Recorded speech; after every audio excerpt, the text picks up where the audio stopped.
അതേ വേടൻ, ഇന്ന് വീണ മുറിവ് നാളെ നിൻ്റെ അറിവാണ്. നീ തെറ്റുകൾ തിരുത്തി ലഹരിയുടെ പുകച്ചുരുളുകളിൽ നിന്ന് അത് അല്പമെങ്കിലുമാണെങ്കിലും അതിൽ നിന്ന് വിടുതൽ ചെയ്ത് നീ ആശയവും ശബ്ദവും സംഗീതവുമായി ഈ സമൂഹത്തിൽ നിറഞ്ഞേ നിൽക്കുക. ഇരട്ട നീതിക്കെതിരെ, ഒഴിവാക്കലുകൾക്കെതിരെ, അപരവൽക്കരണത്തിനെതിരെ നിൻ്റെ നിറവും ശബ്ദവും ആശയവും ഒരുപാട് തമ്പ്രാന്മാരെ നോവിപ്പിക്കുന്നുണ്ട്, വേദനിപ്പിക്കുന്നുണ്ട്. അതുകൊണ്ടാണല്ലോ നിൻ്റെ ഒരു സാധാരണ തെറ്റിന് പോലും കോടതിയെപ്പോലും അത്ഭുതപ്പെടുത്തും വിധം തമ്പ്രാന്മാരൊക്കെയും ഉറഞ്ഞു തുള്ളിയത്. നിൻ്റെയൊക്കെ ജീവിതത്തിന് മൂല്യമുണ്ട്, ശബ്ദത്തിന് ഗാംഭീര്യവും കരുത്തുമുണ്ട് എന്ന് നിന്നെ വല്ലാതെ ഭയക്കുന്ന തമ്പ്രാന്മാർക്ക് തോന്നിയിട്ടുണ്ട്.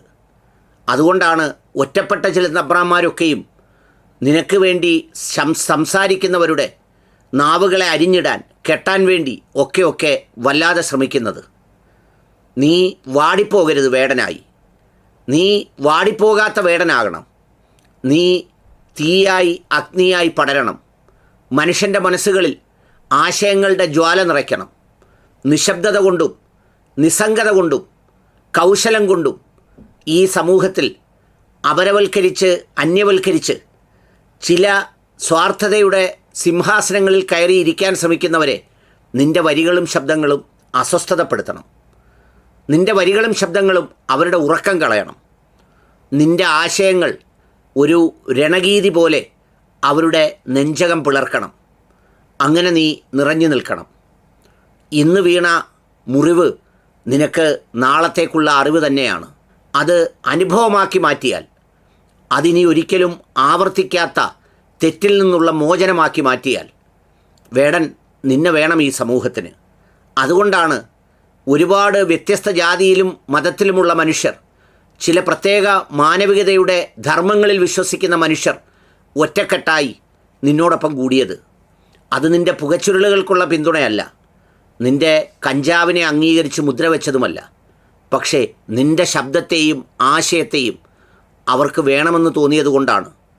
തമ്പ്രാക്കന്മാരുടെ വല്ലാത്ത ധൃതി കണ്ടാണ് നിന്നെ എങ്ങനെയെങ്കിലും വേട്ടയാടി അങ്ങ് മൂടോടെ വെട്ടിക്കളയാൻ വെമ്പൽ കൊള്ളുന്ന ചില രൗദ്രഭാവങ്ങളുടെ സ്വാർത്ഥ താല്പര്യങ്ങൾ കണ്ടാണ് നിന്നോടൊപ്പം കൂടിയത്.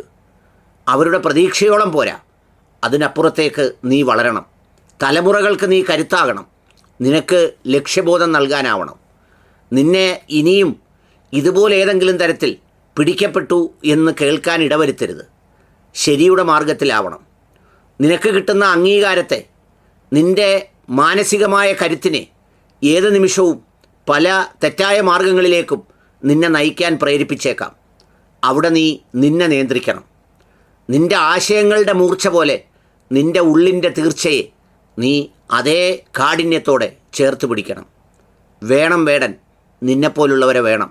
ചില വേട്ടയാടലുകൾക്കെതിരെ, ചില ഇരട്ടത്താപ്പുകൾക്കെതിരെ ചില സന്ദേശങ്ങൾ പുതിയ തലമുറയുടെ കാതുകളിലേക്കും ഹൃദയങ്ങളിലേക്കും എത്തിക്കാൻ.